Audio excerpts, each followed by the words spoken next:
Timothy Alberino is the author of Birthright, and he spent time in Peru researching ancient civilizations.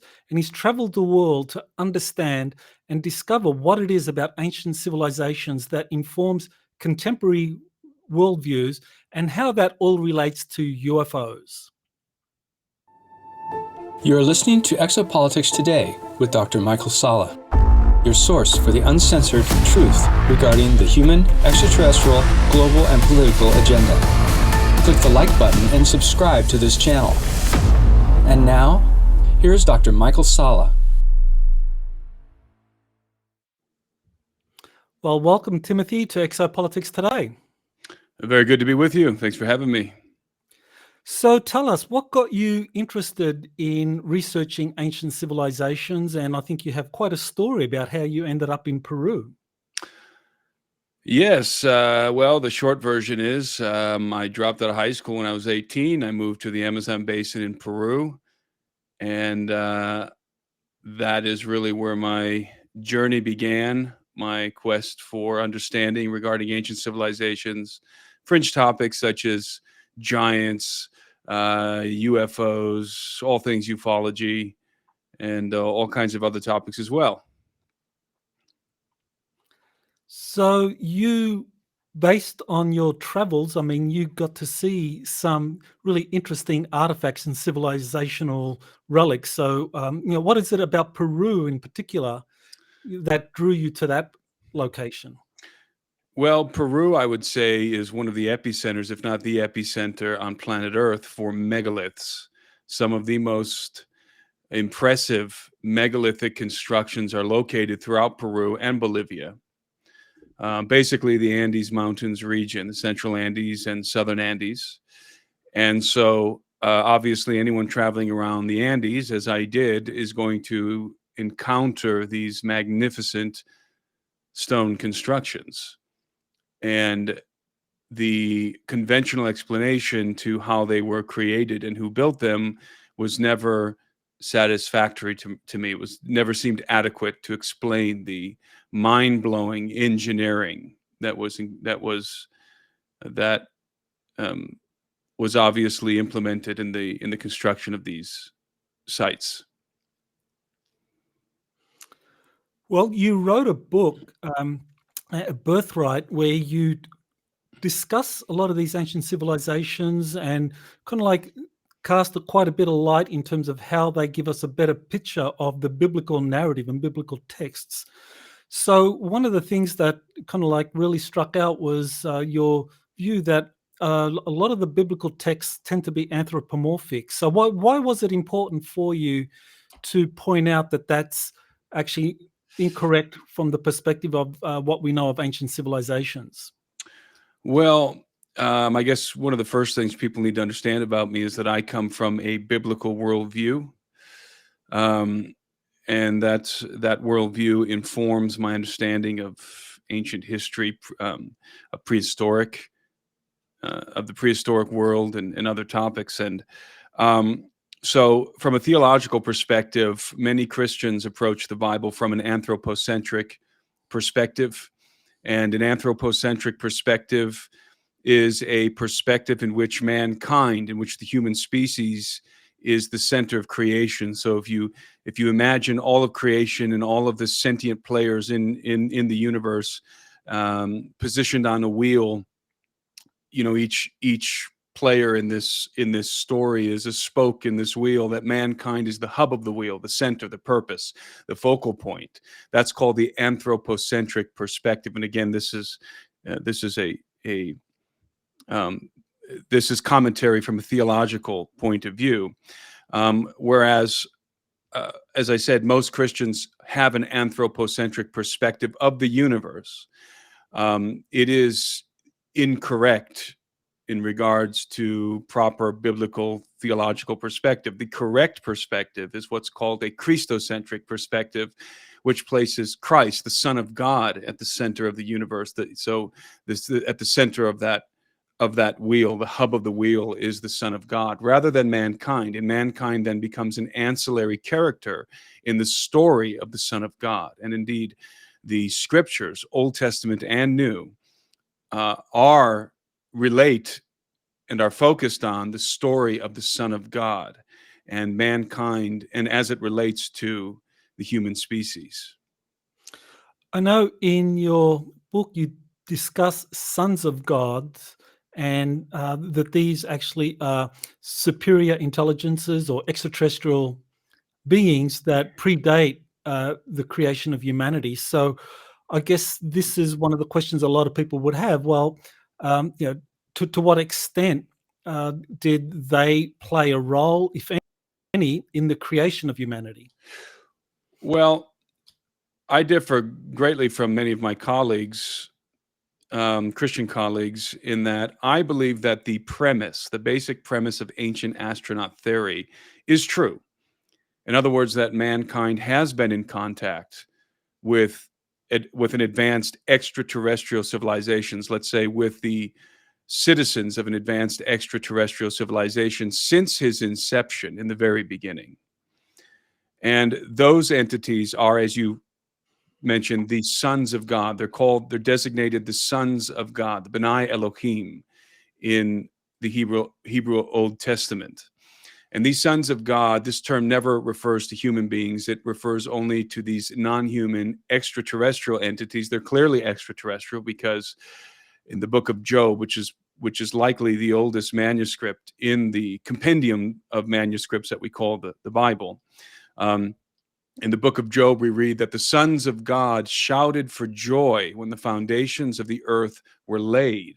So that communicates their pre-existence. They pre-exist mankind. In other words, they're exceedingly ancient.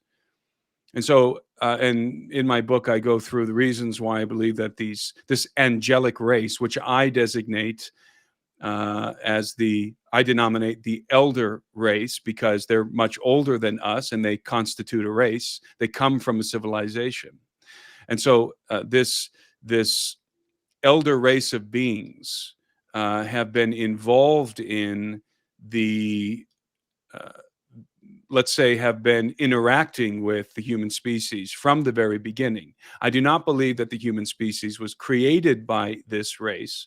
I believe that that they were a party to the creation of mankind, but that mankind was created by God through the agency of His Son. We read in Genesis, in the first chapter of Genesis, that the Elohim declare, "Let us create man in our image." And I subscribe to the late Dr. Heiser's work, in that the Elohim represent a council of beings. And so there was a decision that was made, and this is the biblical narrative, the Genesis narrative. Decision was made to create mankind in their likeness. And this council is governed by a king. And that king is, in fact, the Son of God. And it is his prerogative to create, his power to create. So the council had played a role in the creation of mankind, but the creation event itself was the prerogative of the king.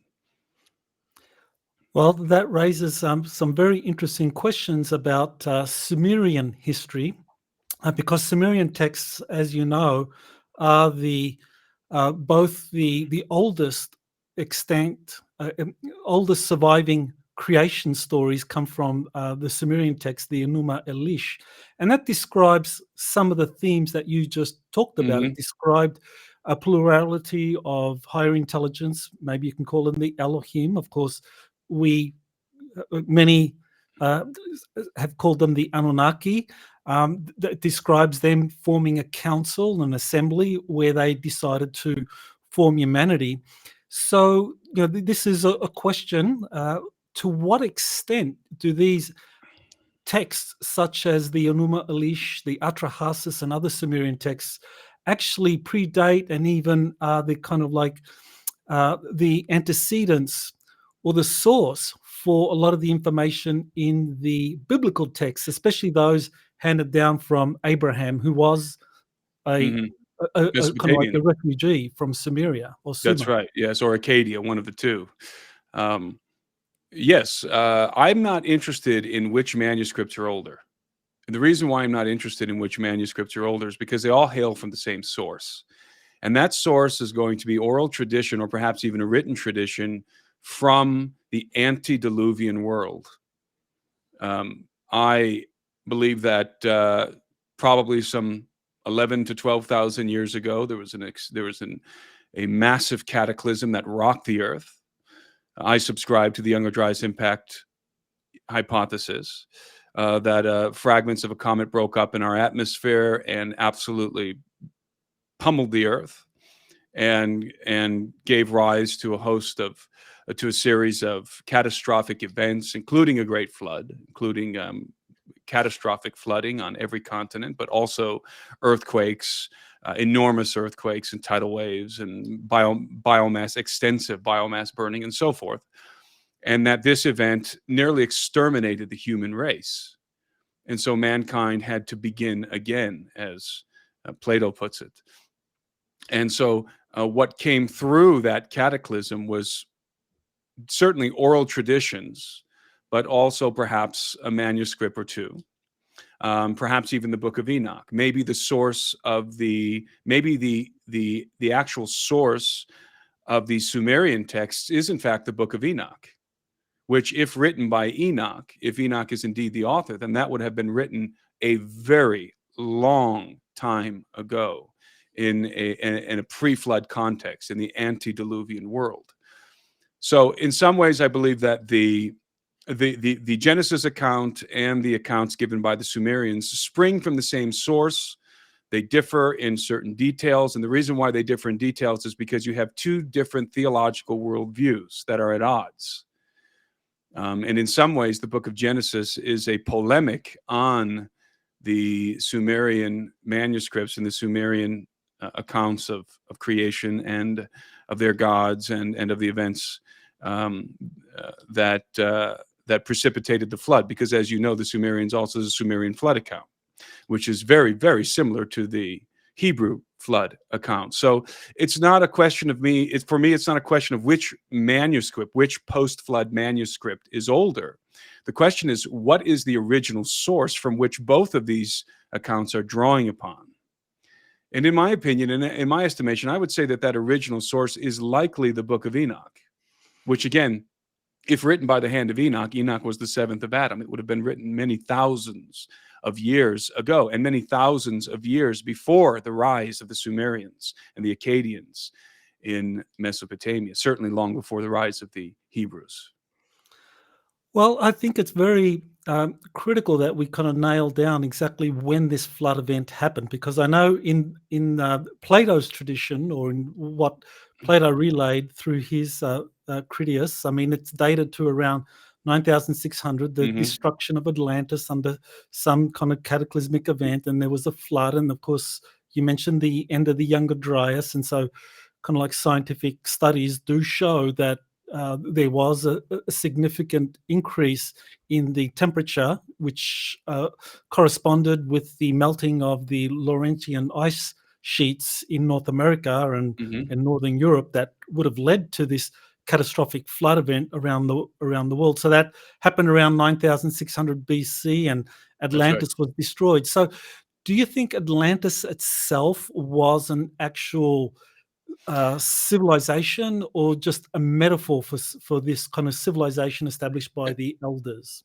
I think Atlantis might very well have been an actual civilization. However, I am thoroughly convinced that it is at the very least an allegory of the antediluvian world. I believe that there were many such kingdoms, Atlantean-like kingdoms, that were highly advanced, and that were being governed by what we would describe as demigods, the offspring of God and man. And of course, the gods in this context would be what the Sumerians call the Anunnaki, or the Apkallu, and what the biblical text defines as the Watchers. These are likely the very same beings, and they were involved in the world before the cataclysm. And indeed, the Sumerian text and the Hebrew text relates this, that in the pre-cataclysmic world, that these entities were involved in the formation of civilization, and even, of course, the ancient Egyptian account of Zep Tepi, the first time, also relates the same story, that the gods dwelt among men. The Osirian kingdom. Was there an Osirian kingdom that corresponded with, or that was contemporary with, the Atlantean kingdom and the Athenian kingdom, with whom the Atlanteans were at war when the cataclysm struck? And that cataclysm, by the way, everyone knows that this great cataclysm brought ruin, destroyed Atlantis. But really, if you read the account by Plato closely, you'll realize that it destroyed everything and everyone. It also destroyed the Athenian Empire. So it's very interesting, the synchronicity of all of these stories. I think the Sumerian stories, the biblical stories, Plato's account of Atlantis, which of course comes from the priests of Sais from in Egypt, and so obviously there is all of these stories are originating from the same story. Okay, well, I think it's very interesting that you believe the Book of Enoch is the actual source material for these other kind of like flood stories in the Bible or in the Sumerian texts and presumably other places in the world. So maybe why don't you just explain what the Book of Enoch is? And I know there are 3 books of Enoch, so maybe That's right. distinguish between the 3 of them. There are 3 books of Enoch: Enoch 1, Enoch 2, and Enoch 3. Enoch 2 and Enoch 3 are dated to after the birth of Christ. Enoch 1, there's a lot of scholarship revolving around Enoch 1, and many scholars, there isn't really a consensus, but many scholars believe that Enoch 1, or at least the beginning portions of Enoch 1, which is called the Book of the Watchers, is certainly dated to before Christ. And some scholars give it a very old date. Some scholars think it was created in the 1st, 2nd, or 3rd centuries BC. But I believe there's no question that when you read the scholarship, that the Book of Enoch, at least the Book of the Watchers, the first part of it, was written before Christ, which is really quite remarkable, because out of all of the biblical manuscripts, of course, the Book of Enoch is an extra biblical manuscript. It was discovered among the Dead Sea Scrolls. Of all these manuscripts, biblical manuscripts, the Book of Enoch has the most explicit messianic content. In other words, prophecies regarding Christ, the most explicit, the most detailed prophecies regarding Christ. In fact, much of the New Testament was informed by the Book of Enoch. There are portions of the Book of Enoch copied and pasted into the New Testament, such as Job, for example, Jude, word for word, verbatim, copied from the Book of Enoch. And also, I believe that Genesis chapter 6, the first few verses, were copied and pasted directly from the Book of Enoch, verbatim. And so it's a very ancient manuscript. It informed the Hebrews' worldview. It was essential to the worldview of the ancient Hebrews, the Book of Enoch. There are reasons why it was excluded from the Hebrew, and the Christian canons, and it's sort of a lengthy explanation for that. But it is widely regarded as a very important historical text because it does underlie so much of the Hebrew mythology, the Hebrew lore. Well, it is a very important text. I mean, many scholars, as you pointed out, kind of date it to the century or so just before the birth of Jesus. But what you're saying is that the Book of Enoch actually dates from the Antediluvian era. So that would make yes, there is. I should have mentioned, there is a possibility that the Book of Enoch was actually written by Enoch himself. And Enoch was the 7th from Adam. And so that would have been many thousands of years ago. And that possibility exists. Or it's also possible that that the oral tradition was written down later. in the form of the Book of Enoch, although Enoch is referred to as a scribe in the extra biblical texts, and so he's associated with writing. In fact, in the book of Jude, as I said, the book of Jude quotes verbatim from the Book of Enoch, and Jude says that Enoch prophesied, saying, and then it relates the text from the Book of Enoch. And so in the ancient Hebrew mind, Enoch was prophesying and he was writing down his prophecies. He composed a manuscript. And so there is a very strong case to be made that the Book of Enoch, Enoch 1, is indeed the one that was preserved in the caves of Qumran, is indeed a copy of the original manuscript written many, many thousands of years ago in the antediluvian world.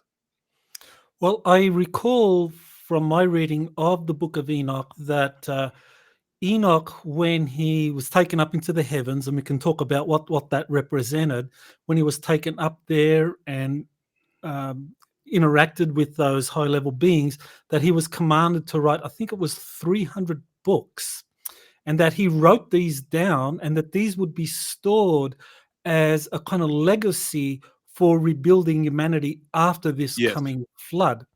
So I guess if you're correct, and that's a very significant point, that if you're correct that the Book of Enoch actually predates the Sumerian texts, that would suggest that what we have today in this kind of Book Enoch, the first one or second or third, that these actually in some way derive from those original texts that Enoch wrote down prior to the Great Flood event, and that were preserved in some way in oral tradition and eventually transcribed, whether it's the 2nd century BC or afterwards.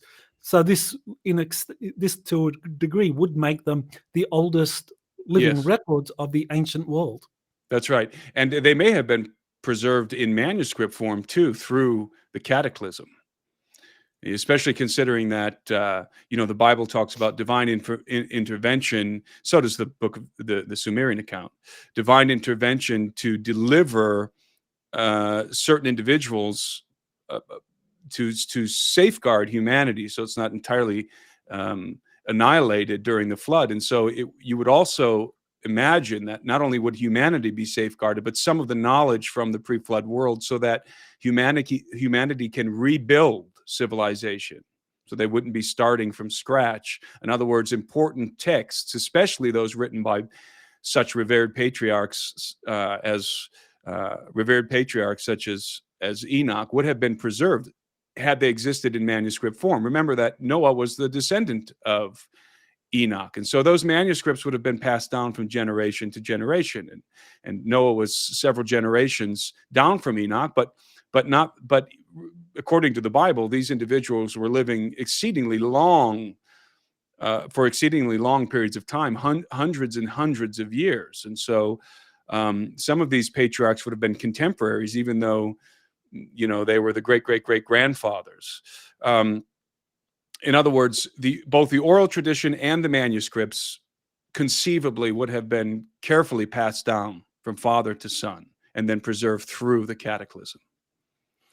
Well, in the Book of Enoch, and I know this is mentioned in Book 3, the kind of mystical Hebrew version of the Book of Enoch, it talks about Enoch being transformed into this Metatron, and it talks about this mystical order, the order of Melchizedek, and that it preserved the ancient history. So could it be that from the time of the Great Flood, that Methuselah, who was given all these texts, the 300 texts or so for preserving by Enoch, that Methuselah created this order of Melchizedek, and that it has survived since that time as a secret order, somehow preserving these ancient manuscripts and kind of seeding it into human culture whenever humanity is receptive to that. So what do you think about that? I think that's very plausible. The Bible talks about Melchizedek, who's a very, very mysterious figure, and he's alive. He's contemporary with Abraham, and so he's a very mysterious figure. And I think you could be right. I think there could be an order of, there was certainly a priesthood of Melchizedek according to the Bible, and so there was an order of Melchizedek, and it was that order tasked with preserving this knowledge. Very, very possibly so. Yes, as I recall, maybe you can correct me if I'm wrong, but you had Methuselah, then you had Lamech, and then you had Noah. But I think the cousin of Noah could, if it was Melchizedek, um, correct me if I'm wrong. But as I understand it, Noah was given the responsibility of preserving the human genome and kind of the Yes. physical aspects of the human being, whereas Melchizedek was tasked to preserve the ancient knowledge and the wisdom, and creating a secret order would have been a good way of doing that. Yes, and I'm not aware of any. Maybe in the third. I'm not super familiar with Enoch 3. I'm most familiar with First Enoch. I'm not familiar with any biblical references that place Melchizedek in a pre-flood context. We encounter him in a post-flood context, but he is said to have been without beginning, basically a very, very ancient person. So he's very mysterious. So maybe it's the order of Melchizedek that goes all the way back. And you may be right. I think that's actually quite an intriguing idea, that it goes all the way back into the antediluvian world, and that order was tasked with preserving the knowledge from that time before the cataclysm. Well, that would make sense. That on the one hand, given that Methuselah was given the knowledge by Enoch about what was coming, and that I think he would try to do something like this to preserve the human civilization, through the secret knowledge and also through just the physical survival of Noah and his family. So maybe you could tell us about what it was that precipitated the Great Flood, this war between the good and the fallen angels. Are we talking about two rival extraterrestrial factions fighting it out? Well, okay, so I will relate to you. I will summarize the story of Enoch, because this is where the story is derived that I'm familiar with.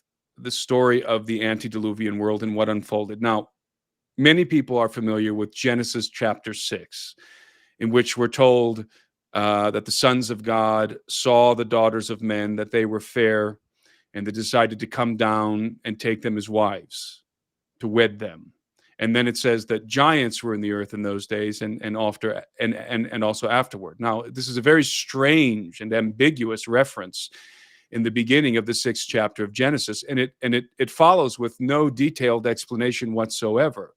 And the reason why that is because the writer of Genesis was referencing a story that was exceedingly well known by the audience, by the ancient Hebrews. They all knew this story, and likely because they knew it from the Book of Enoch. And so the writer of Genesis had no reason to expound on this story. He just reminded the audience that this is the time in which the sons of God descended to the earth, and this, of course, precipitates the flood, because the next chapter is all about the flood. Now, the Book of Enoch enlarges on the story. Rather, it is the source of the Genesis 6 reference.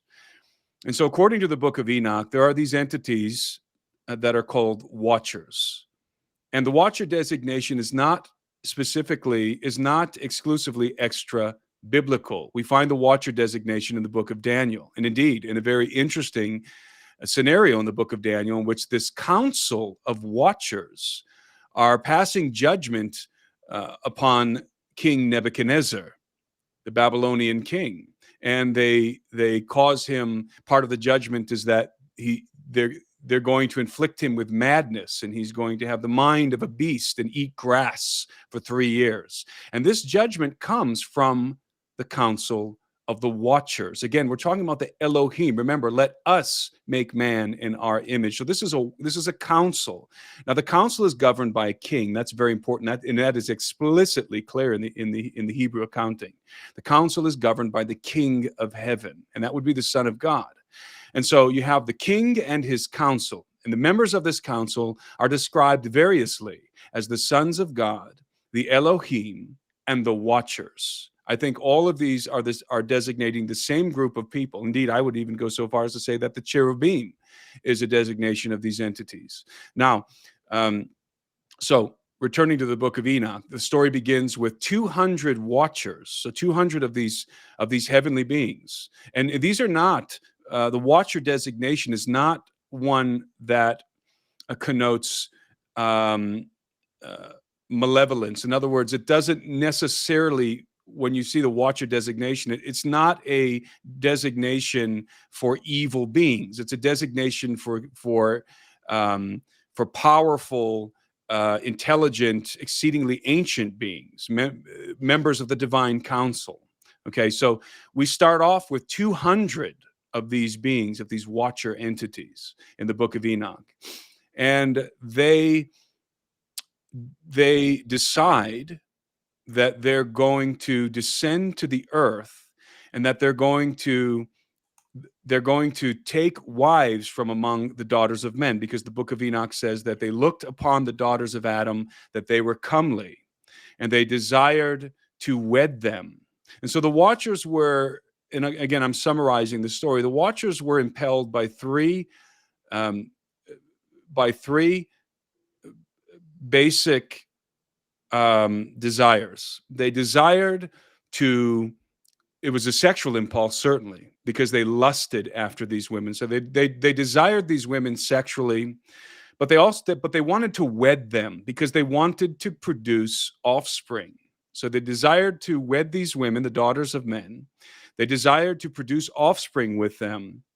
And I think that the third thing that's implicit in the story is that they coveted the dominion of the earth, which was given to Adam and his offspring, according to the biblical narrative. And so these are the three things that they coveted. They coveted man's wives, they coveted his ability to reproduce, to procreate and have families, and they coveted his realm, dominion of the earth. And so these 200 of these watcher beings, they devised this plan to get the things that they were desirous of attaining. They descended to the earth. The Book of Enoch tells us specifically where they descended, on the summit of Mount Hermon. They descended to the summit of Hermon, and then they bound themselves together by an oath of mutual imprecations. And it was an oath in which they all swore that, come what may, because they knew that what they were doing was a transgression against the King of Heaven. So they bound themselves by this oath. Come what may, they're in this together. They're all going to pay the penalty for what they're about to do. And then they descended, after binding themselves by this oath, they descended into the plains around Mount Hermon, and they began to choose for themselves, each one a wife from among the children of men, from among the daughters of men, rather. Now, people ought not imagine these watchers, these heavenly beings, going into these human villages and throwing these women over their shoulders and just wantonly taking whatever woman that they desired. Rather, what occurred was a bargain, and this is apparent in the Book of Enoch. Part of the plan of the watchers was to make a bargain with the children of men for their daughters, that the men would give their daughters' hands in marriage, because you'll recall that the ancient world is a patriarchal society, and that the daughters were given, their hands were given in marriage by the fathers. And so if you wanted to marry, even going back as early as the medieval times, if you wanted to marry a particular woman, you had to go to her father, and it often involved a dowry. You had to basically pay for the privilege to marry the man's daughter, but it was the prerogative of the father to give his daughter's hand in marriage. And so this is what's going on in the story of Enoch. The watchers are making a bargain with the fathers of the women that they chose, that they wanted to marry. And the bargain is explicit in the Book of Enoch. The Watchers offered mankind, these men, the knowledge that they were striving to learn in exchange for their daughters' hands in marriage. So the bargain was, we will give you knowledge, i.e. technology, and you give us your daughters' hands in marriage legally. This was a legal transaction that they're making with the governors of the earth, the human species. And so the bargain was struck. The Watchers received these women, wed these women with all of the pomp and circumstance that you might imagine, the gods descending to the earth, marrying these human women. And the women, the Watchers copulated with these women, and the women conceived and gave birth to giants. And these giants grew to, presumably the giants were just like people who are born with gigantism today. The giants were born a normal size. The women were able to give birth to the giants in the normal way. Then the giants had an expedited growth, an accelerated growth, and grew to an extreme stature. And long story short, the giants were evil beings. They began to devour mankind and oppress mankind, and mankind was corrupted with the knowledge of the Watchers, and began to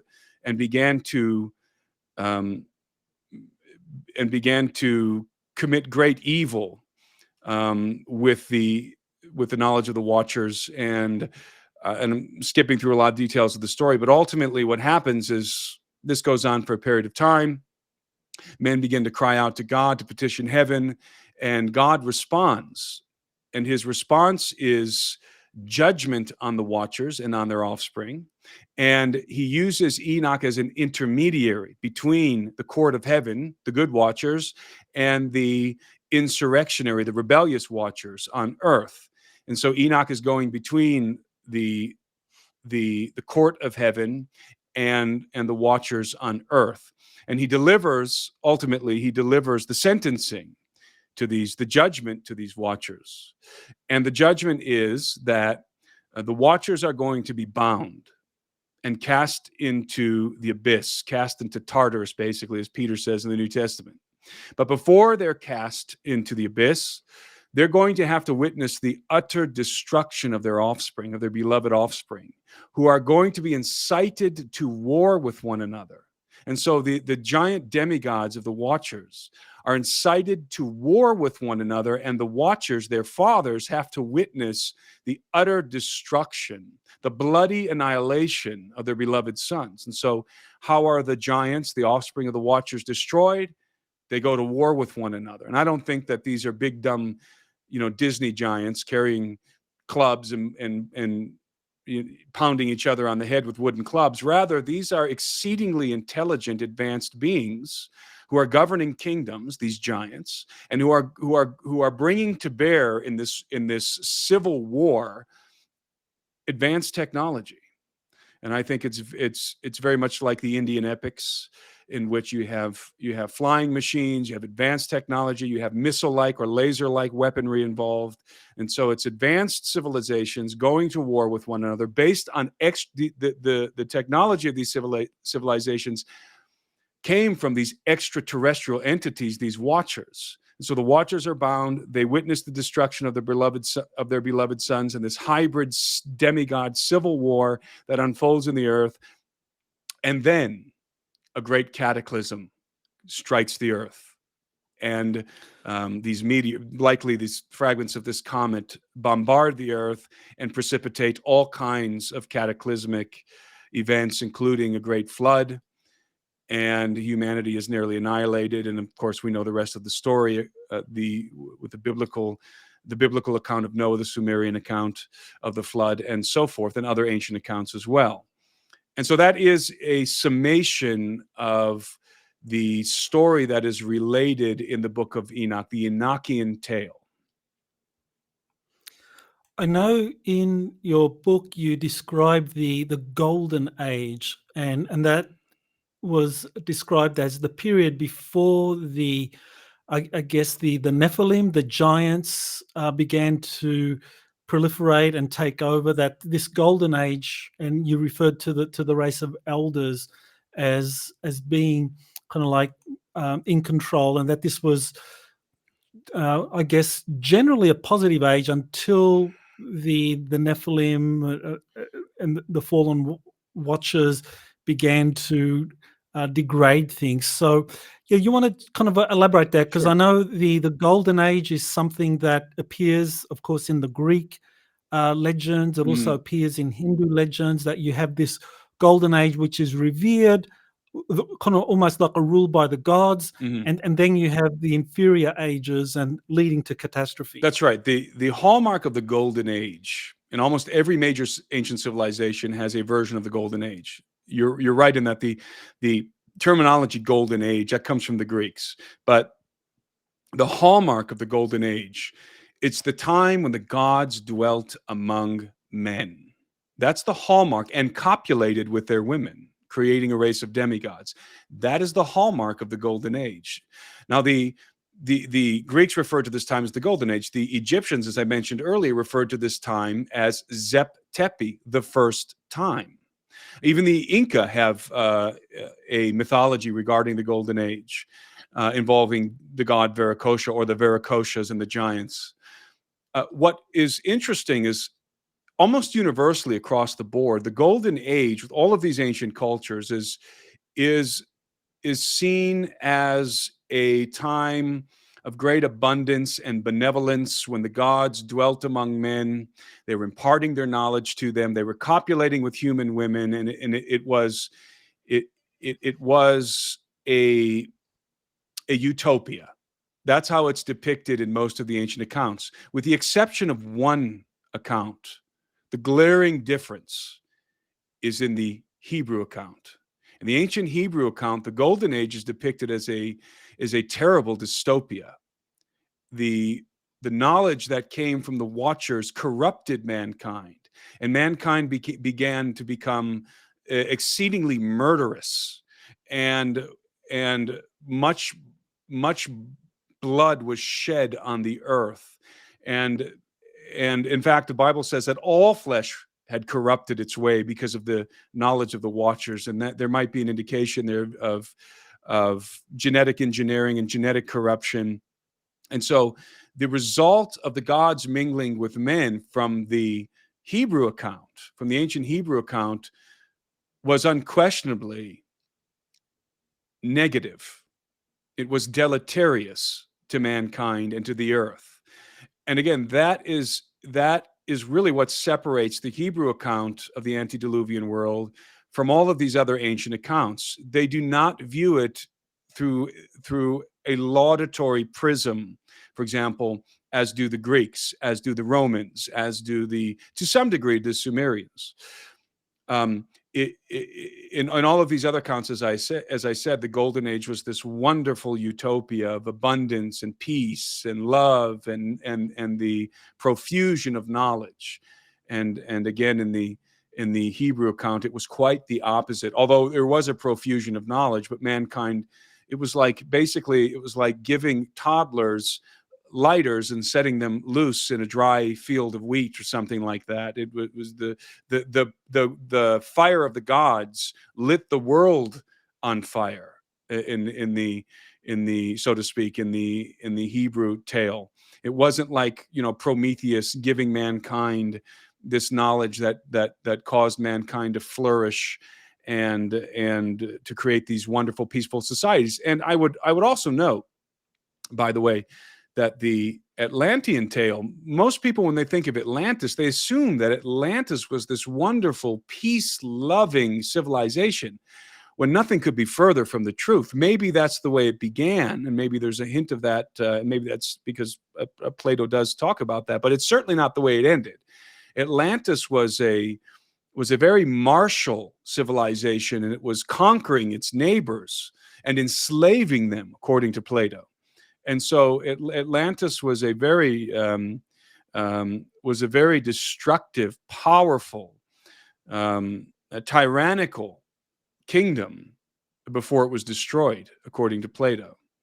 And what's also quite interesting is you can overlay the story that I just told you about, the Book of Enoch. It overlays with Plato's account of Atlantis. and most people don't realize this, but the two stories overlay.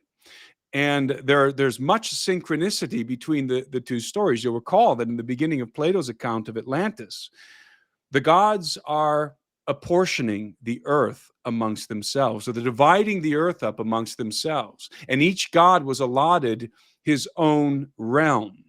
And Poseidon was allotted the realm of Atlantis. And so he created this civilization. But before he created this civilization, what did he do, according to Plato? Poseidon took to wife, he wedded a human woman named Cleito. So I would extrapolate this out to the rest of the gods as well. So the first thing that the gods did, according to the Plato's account, is they took wives from among the daughters of men. Exactly what the Book of Enoch says. And these wives, in Poseidon's case specifically, Cleito conceived after copulating with Poseidon. She conceived and she gave birth to 5 sets of twin sons. And other sources say that the kings of Atlantis, these sons of Poseidon, these hybrid sons of Poseidon, were giants. And so it's mirroring the story of Enoch. And Poseidon created this kingdom called Atlantis. His hybrid sons, the demigod kings of Atlantis, ruled over the Atlantean Empire and expanded it, and ultimately went to war with the other kingdoms, presumably the other kingdoms of the other gods. Indeed, the book of, in Plato's account, the only kingdom that could rebuff, that could resist the power of the Atlanteans, of Atlantis, was the Athenians, who were founded by the god Athena. And so you have these kingdoms that are established by the gods. In the case of Atlantis, and probably in the case of the other kingdoms, their hybrid offspring are governing these kingdoms. And now they're going to war with one another.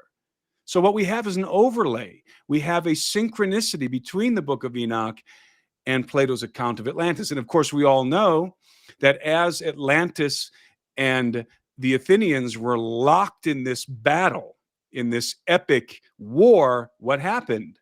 The cataclysm struck the earth and utterly destroyed Atlantis and Athens. So again, it's the synchronicity between the Book of Enoch and Plato's account of Atlantis is remarkable in my mind. And then you also add in the Younger Dryas impact event that corresponds with the destruction of Atlantis, and I think you start to get a very intriguing, what I would call historical narrative, or at least the outlines of a historical narrative regarding prehistory.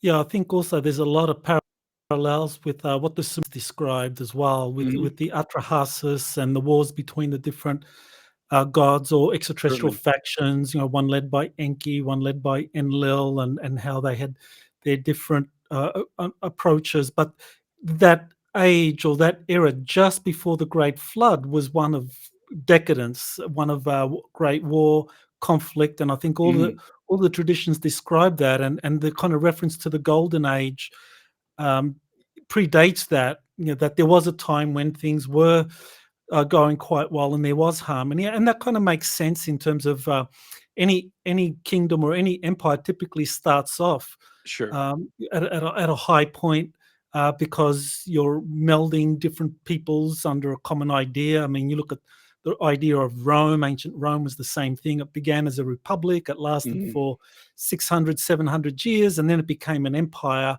and then few hundred years after that it collapsed.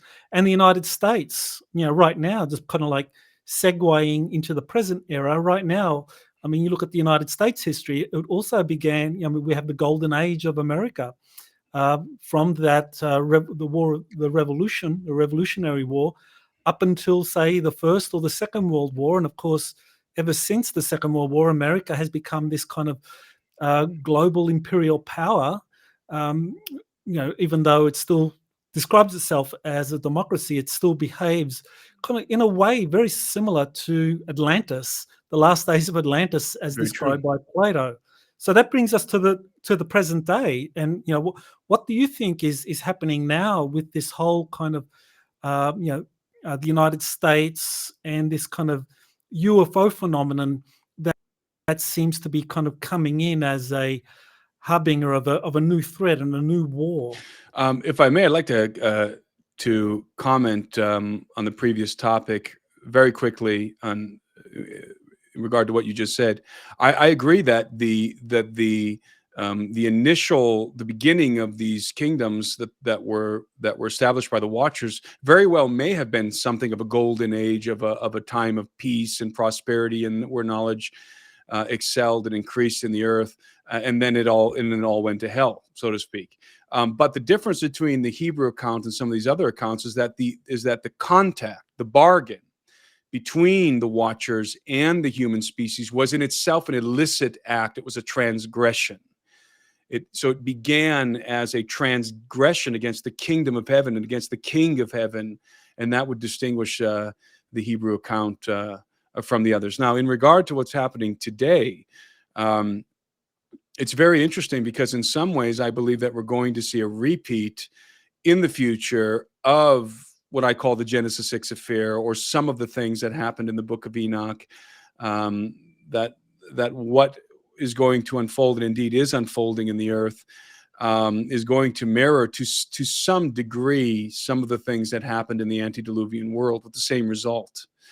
And so, but it's interesting, the crossover and the connections, the threads of this tapestry that unite, in my mind, that unite the events of the antediluvian world, or rather connect the events of the antediluvian world and the things that are unfolding today and the things that are going to unfold in the near future, are very complicated. It's a very complicated narrative, the one that I tell in my book. It's very theological, but certainly we are approaching a time, I call it the post-human paradigm, and it corresponds with the let's call it the extraterrestrial incursion that we're seeing today. It corresponds with some of the other things that are happening in the earth, such as transhumanism, the rise of artificial intelligence. We are headed towards a post-human future. And that's one of the things also that I believe is a hallmark of the golden age and the time before the flood, the antediluvian world, is that I believe that it was a hybrid empire that existed in the world, and that the genome of mankind was being corrupted. And that's why it was preserved in Noah and his family. The rest of the genome of mankind, this is part of the reason for the flood and the annihilation of the human species, the near annihilation of the human species, was because the human genome had been corrupted. And indeed all of mankind would have been corrupted if God had not preserved Noah and his family, and thereby preserved the human genome. So we're moving into a post-human paradigm. Ultimately, we're headed towards a post-human apocalypse. And it's interesting, there's no easy answer. There's no easy explanation as to how all of these things interweave. And when I say all of these things, I mean the things that we've talked about in the ancient context, and then also transhumanism and the what I call in my book the alien threat, the UFO phenomenon, and some of the things that are unfolding in the occult, the geopolitical stuff. It's all very complex, but certainly all interconnected. Well, I think when we look at recent American history, I mean, there are some uncanny parallels to the final days of Atlantis, as described by Plato, where Atlantis embarked on this series of global wars. Because right now we seem to be having America trying to kind of like create or exacerbate these wars and go into or justify a kind of major global war. The only difference is with Atlantis, presumably the Atlanteans were behind their leaders that were, pursuing these imperialistic, aggressive acts against rival kingdoms. But today, in our contemporary age, I mean, you have a lot of Americans and a lot of Europeans are saying, no, we don't want this. This is just a concoction of the leaders that want to do this. And so I'm encouraged that I'm hopeful that we're not going to have a repeat of the final days of Atlantis, but it does bring me to this kind of UFO threat that has been pushed quite covertly since 2017, when you had the New York Times coming out with those initial Tic Tac stories, where it described these objects seen in 2004 and the creation of an office to investigate the threat posed by UFOs. And now you've had legislation and a new office created to kind of like report on UFOs and what threat they pose. So, and you have a chapter in your book on the UFO threats. So, is this a serious threat, or is this just a concoction by elites trying to conjure up a new war? Well, the alien threat that I talk about in my book is specific to a particular faction, the gray aliens. And I believe that the gray aliens do constitute a threat, a major threat to humanity on planet Earth. And I derive this view from the abduction material. And when I say the abduction material, I'm referring to the work of John Mack, the work of Bud Hopkins, the work of Carla Turner, and the work of David Jacobs primarily, who I would consider to be the pillars of abduction research. And in some ways, the most objective abduction researchers in the history of abduction research. And I think that anyone familiar with the abduction research material will have to conclude that the operation, the activity of the Greys is nefarious.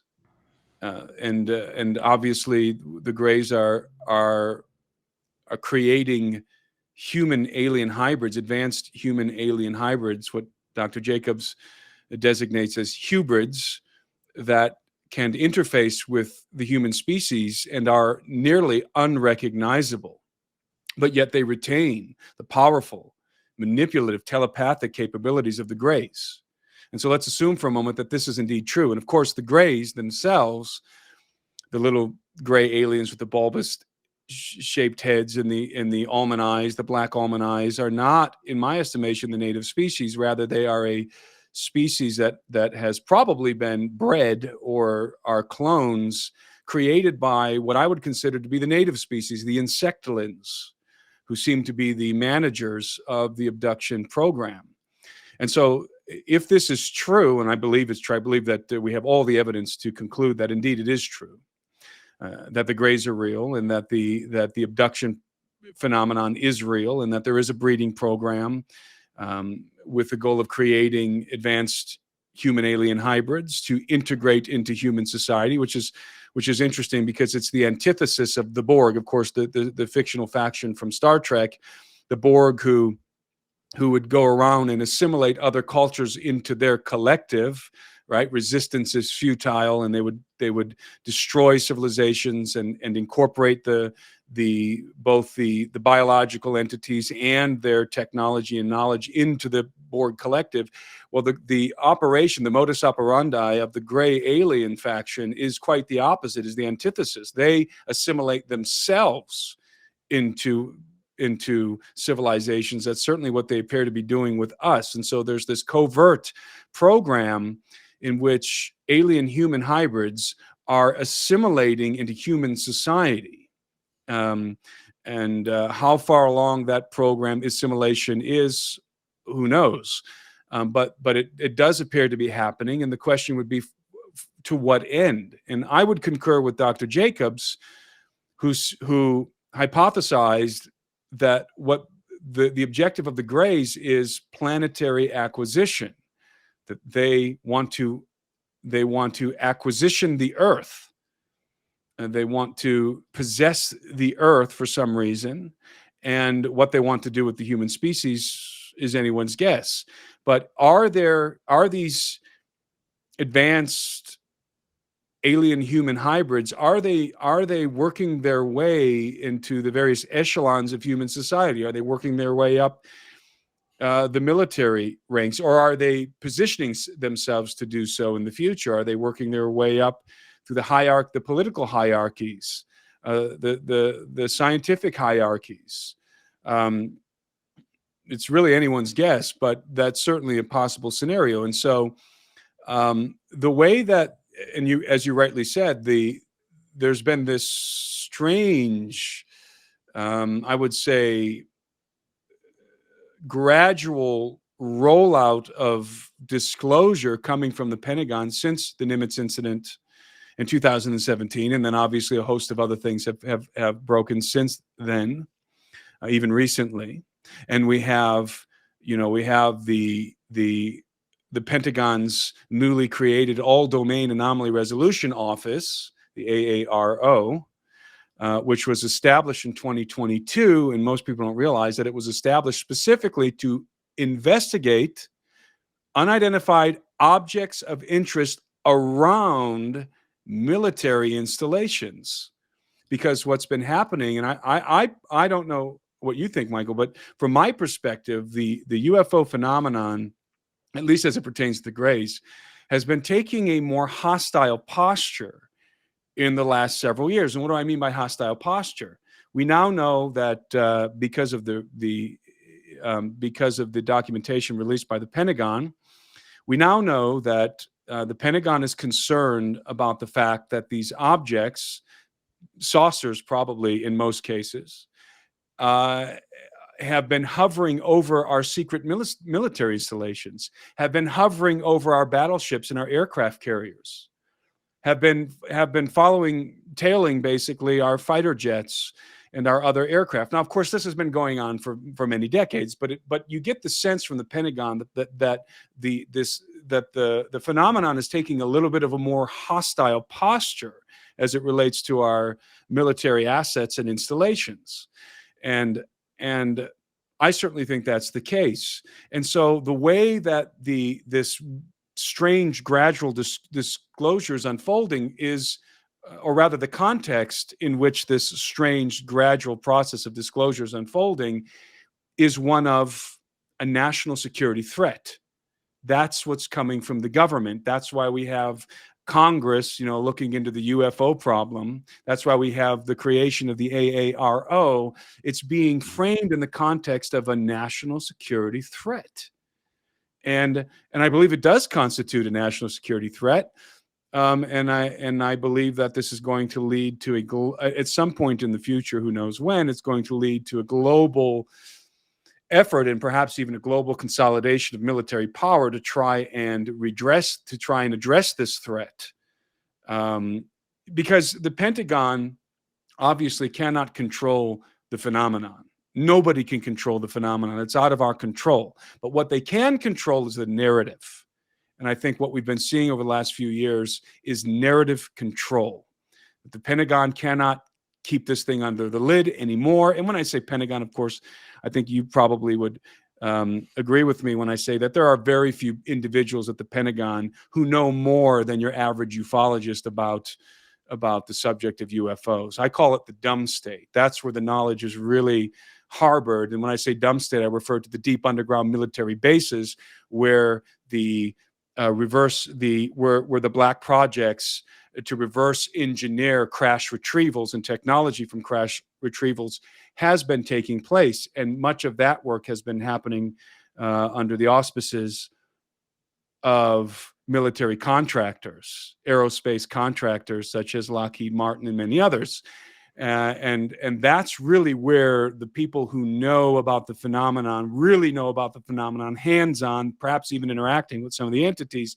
That's where it's taking place, not at the Pentagon. There are probably a handful of individuals at the Pentagon who even have clearance to go on to some of these underground bases, such as the S4 facility at Groom Lake. And what I would add to that is that there is almost this schizophrenia happening, because on the one hand, exactly as you described, that the Pentagon and this new AARO office and Congress are all looking at the increase in UFO sightings as this national security threat. And absolutely people like David Jacobs, and others have looked at the grey intervention as a national security threat. But on the other hand, there have been many contactees, many individuals that have had interaction with these human-looking extraterrestrials, Mhm. and one in particular is actually a source of mine who's currently serving in the U.S. Army, and he's described being sent on these off-world missions where he's interacted with these human-looking extraterrestrials who are fully cooperating with U.S. Space Command and personnel from multinational teams from US, Russia, China, France, absolutely collaborating in helping get some of the advanced technologies from these friendly human-looking extraterrestrials, while back on Earth we're being fed this diet that the grey extraterrestrials are kind of like leading these genetic experiments. So it's like you're getting very different narratives, and in a way, this echoes what you described earlier in the Book of Enoch. You have your Mhm. positive extraterrestrial factions, then you have your negative, and so it seems that we are going through something very similar right now. I would say that, and you're correct. I absolutely believe there's a human-looking extraterrestrial faction. In fact, these are the entities I designate as the elder race in my book. I would say that those are the elder race, that these are this angelic race that preexisted mankind. Now, what's important to remember that according to the biblical narrative, there's good and bad members of that race, of that civilization. The quote unquote fallen angels would be the bad members of that race whose intentions are only evil toward the human species. And then there would be the good members, the ones who are operating as agents of the kingdom of heaven and interacting with mankind, and have been interacting with mankind from the beginning, as I said. And so mankind has been interacting with the good guys and the bad guys from this civilization that, again, I designate as the elder race since the beginning. Um, but I do believe that the grays absolutely constitute a threat. I don't think there's anything redeeming about gray aliens and the insectolin. They're insectolin overlords. Um, uh, it's interesting, and I'm sure you're familiar with the lore, the ufological lore surrounding the 1954 Greada incident, in which Eisenhower allegedly met with a delegation of gray aliens and struck this bargain, perhaps very much in the vein of the Watcher's bargain in the antediluvian world. But you'll recall that Eisenhower was also contacted by a more benevolent human-looking race that warned him not to bargain with the Greys, not to have anything to do with the Greys. But the Greys were, according to this legend, and who knows if it's true or not. I tend to believe it is. But that this faction, according to the story, warned us not to make a bargain with the Greys, but we wanted technology, and this benevolent faction wouldn't give it to us. In fact, they wanted us to disarm our nuclear arsenal. And so apparently according to the story, we struck the bargain with the Greys instead, that the Greys could abduct our citizens and they would give us technology and so forth. That's the Greada contract Eisenhower legend. And then of course you have the Valiant Thor legend of this species of human-like entities that were interacting directly with our government and so forth. So I think it's very possible, indeed probable, that exactly what you described is happening. So I just want to get your opinion about this paper that was recently written by the head of the ARROW office, the All Domain Anomaly Resolution Office, Dr. Sean Kirkpatrick, and the former chair of the Harvard University's astronomy department, where they hypothesized that the probes or the UFOs that are being seen increasingly around the planet, and three of them, of course, were shot down recently in February, that these may actually come from motherships. I mean, that's startling. I mean, that here you have the head of ARROW saying that these they co-wrote a paper saying that these UFOs that are being seen may be coming from alien motherships in our solar system. So, to my mind, that kind of fits with the information I've been getting from a number of sources, that these motherships from positive human-looking extraterrestrials have arrived, and that they're sending probes, and that the Pentagon and the deep state is freaking out because they can't control this, and they're kind of driving this threat narrative in response. So I just want your take on that. Yeah, I think that that Arrow and these other government programs and Congress investigating UFOs, I think it's all a dog and pony show, much like NASA is a dog and pony show. I think that these organizations are designed to give us just enough information to control the narrative, but never really give us, never really tell us what's really going on behind the scenes, or what kind of technologies we've already derived from reverse engineering alien technology, crash retrieval technology, and perhaps technology that we've bartered for, as in the Eisenhower affair. And so I think that you talk about motherships sending probes. I have no doubt that there's motherships in our solar system sending probes, but this isn't, obviously, as you well know, this isn't something new. This has been going on for decades. The question is, who are the factions involved, and what is the nature of these factions, and what is the attitude of these factions towards the human species? Because there's at least two factions involved, and from my estimation, the Greys and this human-looking faction. And again, from my theological perspective, this human-looking faction is comprised of good guys and bad guys, to put it in very simple terms. And so, are we dealing with the bad guys that look like us, that are pretending to be good guys? Who knows? So it's very difficult to say. I do know that all of this information, as I said, that's coming from these organizations that are known and that have been created in the last 3 years, is that the information is designed to control the narrative. These guys, these astrophysicists, and these like Sean Kirkpatrick, who was one of the guys that drafted the article that you're talking about, which is entitled very interesting title, Physical Constraints on Unidentified Aerial Phenomenon. Well, Kirkpatrick previously served as the chief scientist at the Defense Intelligence Agency's Missile and Space Intelligence Center. So again, we have the context of a national security threat here in mind. But again, I think largely this is a dog and pony show to control the narrative. I'm sure that there's more than one faction involved. The Greys are the faction that are perpetrating the abduction phenomenon.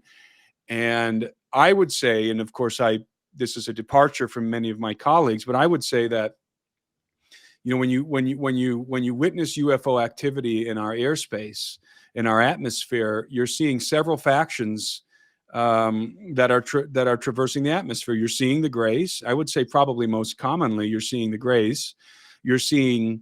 And then you're seeing this angelic faction, who I call the elder race, both the good and bad actors that are traversing the skies in advanced aerospace vehicles, both the good and bad actors. And then you're also seeing our technology, hybrid technology, that is derived from reverse engineered components of alien technology. So there's I think it's a very, very complex scenario that's unfolding in reality, that's unfolding in our airspace.